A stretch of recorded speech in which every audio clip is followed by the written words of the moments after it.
Hello Aquarius, and welcome to April. This is a reading for you if you have an Aquarius as your sun or rising sign. The month of April is going to be phenomenal. I recorded a 45-minute in-depth reading about the entire month, and it's all of its different transits. But for this reading today, I'm just going to cover 4 major areas for you, Aquarius. First of all, the month starts out with a lot of fire in your 3rd house. As you know, the Sun and Venus are in Aries now, and while Mercury was still transiting your 2nd house of just evaluating your values and opening you up with its conjunction to Neptune, it was opening you up to maybe a whole new vision for how you could value yourself and your life. And then it promptly took you from that vision point into fiery execution of ideas and planning when it moved into Aries on the 3rd, which was last Saturday.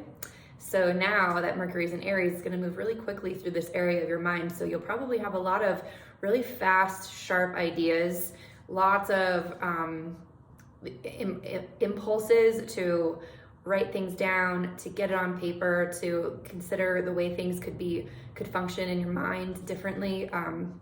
Just really, you could have really passionate ideas right now is what I'm trying to say. And it's a beautiful time for you to really leverage the fire you have available. And that is going to lead to a new moon that we're having on the 11th.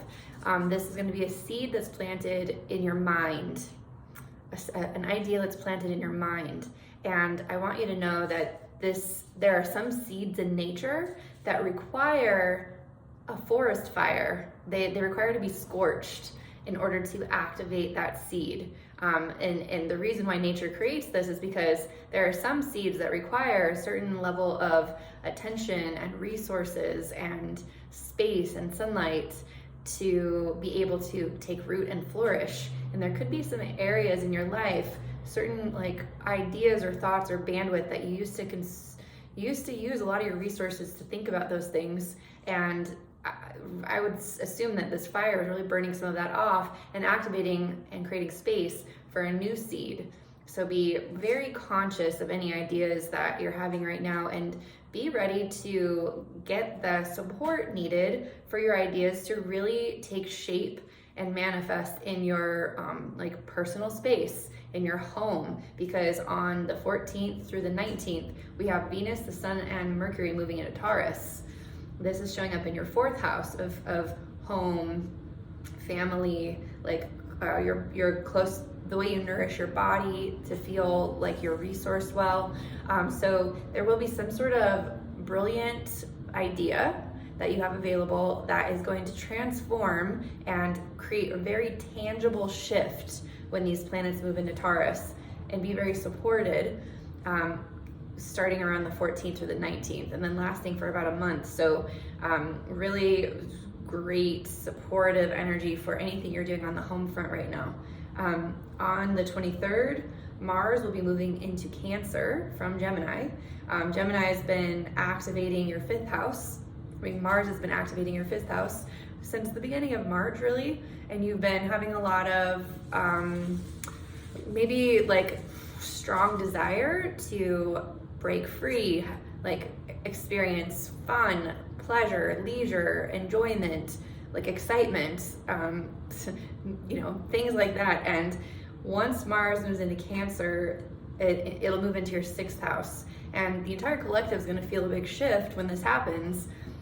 Your focus is going to go from all right, well, if I'd like to manifest even more joy and fun and pleasure in my life, I actually see that there are some emotional needs that I have in creating more sovereignty for myself. And with Mars moving in that area, it'll feel very potent emotionally, a very strong, felt sensation of why you need your sovereignty. And this is 6th house stuff, so it's things you'll change in a day-to-day sort of way. Then the full moon in Scorpio, I'm calling this the somatic boundaries full moon. This is happening for you in your 10th house. So you'll likely be creating your felt body, your body will be kind of producing the results where you're gonna wanna have some boundaries around like the impact you're having on the world or the legacy you're leaving. So I'm seeing all of this as very much a month where you are really focusing on your thoughts, your home, your body, your health, things that you just need to take care of on the home base. And there could be some boundaries that you have to create in your work or career space to be sure that you're able to sustain these changes and facilitate even more personal power, personal expression, like personal peace in the long run.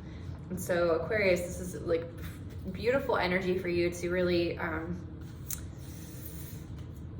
think about, like make sure that you're putting your needs and your home base first. I'm gonna pull an oracle card for you so that you have a little bit of another perspective. Okay, the card I pulled for you is the One. So let me read the description for you and I'll hold it up. The One is number 30. Okay. The One. Non-duality, one love, unus mundus. Our ability to experience this archetype firsthand is limited. It comes in brief and potent moments that we are left to savor for a lifetime. The One is both the energy that unites all living beings and our capacity to sense this intimate union. This archetype eludes us most of our lives, appearing as a concept in a distant galaxy. Yet, when we are in the midst of its power, a solemn reverence falls across the land. We glimpse ourselves in the vastness of all consciousness and are neither small nor large within that field. We are neither important nor unimportant. All duality fades away and we are left with what is, the precious knowing that life is a gift and we are both the giver and the receiver of this fortune. It is said that Om is the primordial sound of the universe, that all other mantras born from it, and that all other mantras are born from it. Simply imagining this possibility will activate the One. The unus mundus is a circle representing the unity of existence. It is possible that the beginning and the end of all things, is it possible that the beginning and ending of all things is love? Those are beautiful things to meditate on. I actually really enjoy what I just read there. Thank you, Aquarius, for giving me the opportunity to read that. I will be teaching an astrology class starting in April. It is a somatic approach to learning astrology. So I'm using Taurus season to really get in touch with our felt experience of the archetypes, and we'll learn all about astrology through the lens of our own natal chart. And so be on the lookout for more details on this class if you're interested. And I'm also doing personal readings at this time. If you want more information, the details are in the comments below or the description box. And as usual, thank you for liking, sharing, and subscribing. Until next time, Aquarius, bye-bye.